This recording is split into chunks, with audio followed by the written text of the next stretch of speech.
A barefoot woman collapses at the golden gates of a mansion, clutching her swollen belly.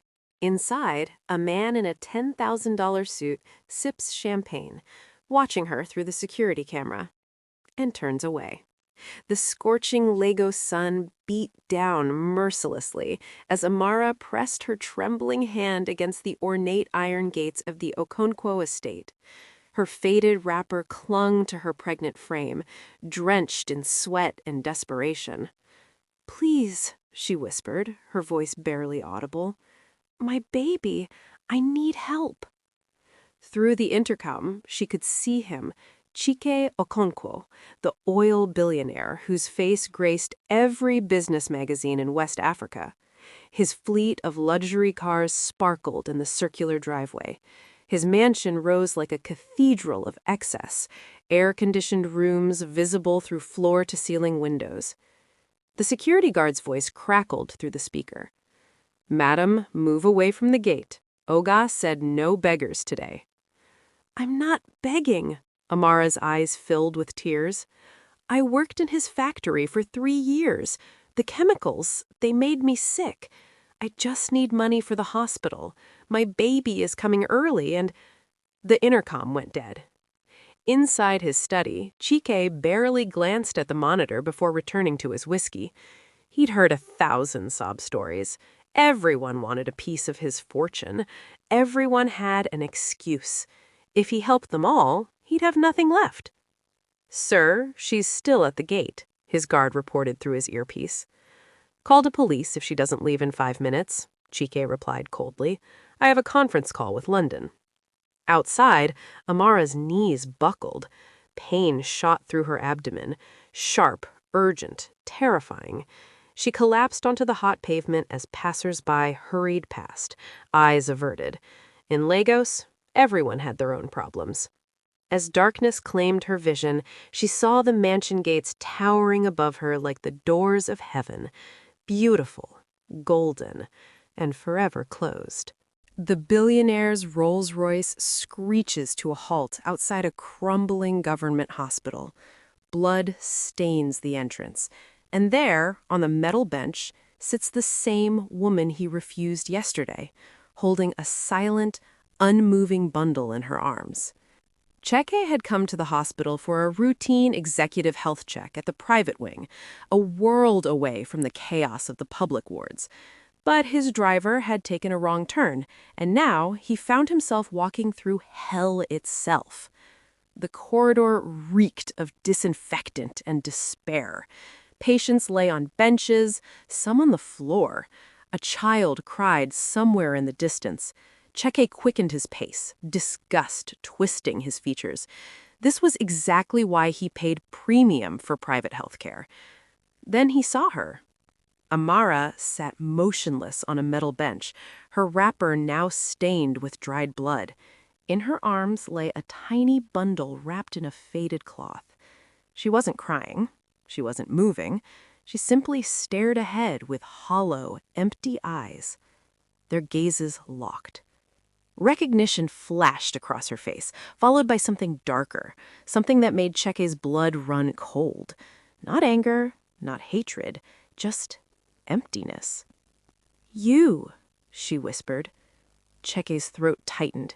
He wanted to walk away, to pretend he didn't recognize her, but his feet betrayed him, rooted to the stained hospital floor. "I'm sorry about yesterday," he heard himself say, the words feeling foreign in his mouth. "I didn't know." "You didn't want to know," Amara interrupted, her voice eerily calm. She looked down at the bundle in her arms. Her name was supposed to be Chioma, gift of God. A bitter laugh escaped her lips. But God wasn't listening yesterday. Neither were you. The bundle didn't move, didn't cry. The truth crashed into Cheke like a physical blow. "No," he breathed. "The doctor said if I'd gotten here 3 hours earlier, they could have saved her." Amara's voice cracked, but no tears came. She had none left. 3 hours. That's how long I lay outside your gate. A nurse approached, placing a gentle hand on Amara's shoulder. "Madam, we need to take her now for the preparation." As the nurse carefully took the bundle, Amara stood. She stepped close to Cheke, close enough that he could smell the death and tragedy clinging to her clothes. "You're not a bad man, Mr. Okonkwo. You're just a dead one. Your heart stopped beating long before my daughter's did." She reached into her wrapper and pulled out a crumpled envelope, her old factory ID badge and medical reports. She pressed them into his trembling hands. "The chemicals from your factory did this. The doctors confirmed it. 16 other women from the same production line lost their babies this year." Her hollow eyes bored into his soul. "But you wouldn't know that. You never visited the factory floor, did you? Too dirty, too beneath you." Cheke opened his mouth, but no words came. Amara turned to leave, then paused. "There's a saying in my village: the man who refuses to hear the cries of others will one day scream into deaf ears. I wonder, Mr. Okonkwo, when that day comes for you, who will listen?" She walked away, her bare feet silent on the cold hospital floor, leaving Cheke alone in the corridor, a billionaire surrounded by poverty, drowning in a wealth that suddenly meant nothing. The billionaire's phone buzzes at midnight, a video message from an unknown number. He presses play and watches security footage of himself turning away from Amara's dying body. Below it, one message: "The press receives this in 24 hours. Unless you come to Mercy Street tomorrow at dawn. Come alone." Chaik didn't sleep that night. He sat in his study, the medical reports spread across his mahogany desk like accusations. 16 women, 16 dead babies, all from Section D of his factory, the chemical processing unit he'd never bothered to inspect personally. His lawyer had been clear on the phone: deny everything, settle quietly, make them sign NDAs. This goes away for 2 million naira each. But Amara's words echoed louder than any legal advice. "You're just a dead one. Your heart stopped beating." At 5:47 a.m., Chaik's Mercedes rolled into Mercy Street, a slum he'd only seen from highway overpasses. Sewage ran between crooked shacks. Children already roamed the narrow paths, barefoot and hungry. This was the Lagos his wealth had insulated him from. Amara stood waiting beside a rusted water pump, her eyes still carrying that terrible emptiness. But she wasn't alone. Behind her stood 15 women, all wearing the same faded factory uniforms, all with the same haunted eyes. "You came," Amara said, surprise flickering across her face. "I didn't think you would." Chaik stepped out of his car, suddenly aware of his designer shoes sinking into the mud, his Rolex catching the early morning light like a beacon of obscene wealth. "The video," he began. "There is no video," Amara interrupted. "I lied. I have no proof, no leverage, no power. Just this." She gestured to the women behind her. "Just our stories, just our dead children." Chaik felt his anger rising. She'd manipulated him, brought him here under false pretenses. But then he looked into the faces of those 15 women, and his rage died in his throat. One woman stepped forward. "My name is Ngozi. My son died at 7 months. The doctors said his lungs never developed properly." She pulled out a faded medical report. "Prolonged exposure to industrial solvents." Another woman: "I'm Blessing. I lost twins. The factory supervisor said the ventilation system was broken for 8 months. We complained. Nothing changed." One by one, they spoke. One by one, their stories built into an unbearable weight. Finally, Amara spoke again. "I brought you here because I wanted you to see us, not as problems to be solved with money, not as threats to your reputation, as human beings whose lives your negligence destroyed. "What do you want from me?" Chike's voice cracked. "Tell me what you want and I want you to feel something," Amara said fiercely. "I want your heart to beat again, because right now you're more dead than my daughter, and you don't even know it." She walked closer, her bare feet splashing through puddles. "You can't buy your way out of this, Mr. Okonkwo. Not with money, not with lawyers. This isn't about compensation. It's about transformation." From her wrapper, she pulled out a small wooden cross, the kind sold at roadside markets for 50 naira. This was supposed to be for Chioma's crib. Instead, it marks her grave in the public cemetery, plot 847, section for unclaimed infants. She pressed it into his palm. "Go there, see where wealth and indifference bury the innocent, then decide what kind of man you want to be." As the sun rose over Mercy Street, casting long shadows across the slum, Chike stood holding that cheap wooden cross, worth nothing and everything at once. For the first time in 20 years, the billionaire felt something crack inside his chest. It hurt. God, it hurt so much. But pain, he was learning, was proof that something inside him still lived. 6 months later, a factory floor gleams with new equipment. Workers smile, and in the center of it all stands a woman in a supervisor's uniform, Amara. But the real miracle isn't the transformation of the factory, it's what's growing beneath her uniform. The cemetery had changed Chike's life. Standing over plot 847, staring at that tiny mound of earth marked only by a cheap wooden cross, something inside him had shattered completely. He'd collapsed to his knees in the dirt, expensive suit forgotten, and wept like he hadn't wept since childhood. But from that death, both Chioma's and his own cold heart, something new had been born. The next morning, Chike didn't call his lawyers. He called engineers, safety inspectors, and healthcare specialists.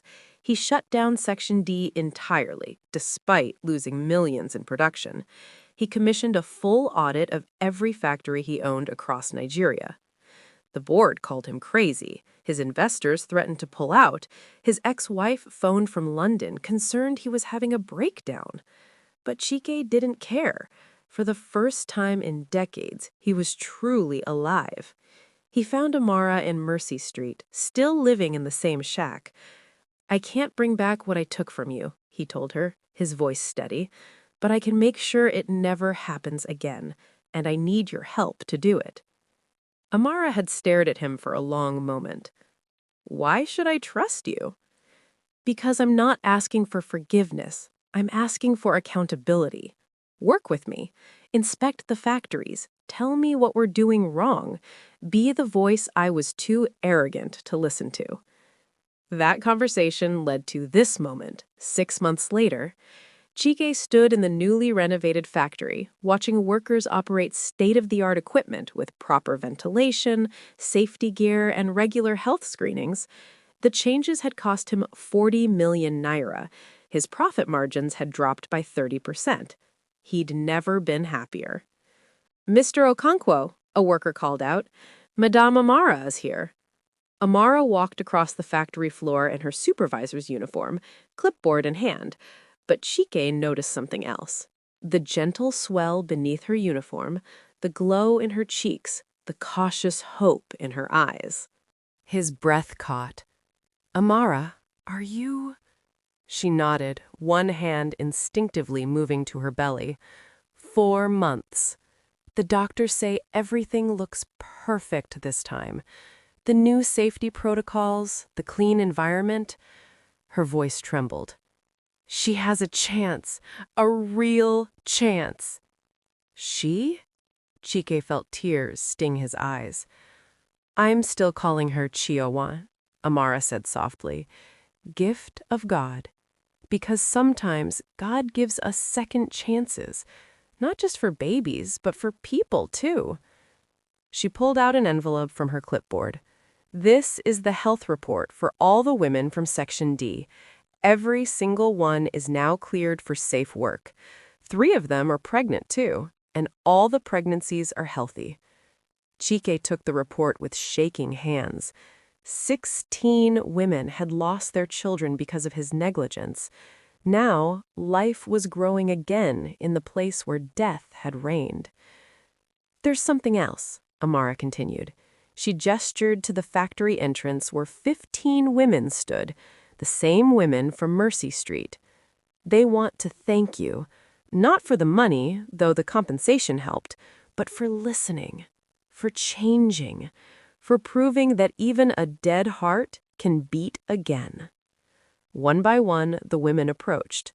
They didn't bow or grovel. They looked him in the eye as equals, and each one said simply, "Thank you for seeing us." As the sun streamed through the factory's new skylights, Chike realized something profound. He'd spent his entire life building an empire of things, cars, houses, accounts with numbers that meant nothing. But in losing everything he thought mattered, he'd gained something priceless: his humanity. That evening, Chike stood once more at plot 847. But this time, he wasn't alone. Beside him stood Amara, her hand resting on her growing belly.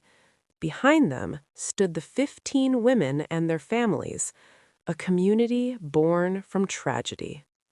Chike had commissioned a proper memorial, a beautiful stone marker engraved with the names of all 16 children lost. At the top, it read, "They taught us that wealth without compassion is poverty, and that every life matters." "She would have been beautiful," Chike whispered, touching Chiama's name on the stone. "She was beautiful," Amara corrected gently, "and she changed the world. She changed you." As they stood in the fading light, Amara felt a flutter in her belly, the new Chioma, kicking for the first time. She took Chike's hand and placed it on her stomach so he could feel the miracle of life returning. In that moment, the billionaire who once had everything but felt nothing now had less money than ever before, but felt everything. And he finally understood true wealth wasn't measured in naira or dollars. It was measured in heartbeats, in second chances, in the courage to let your heart break open so it could finally, truly beat again.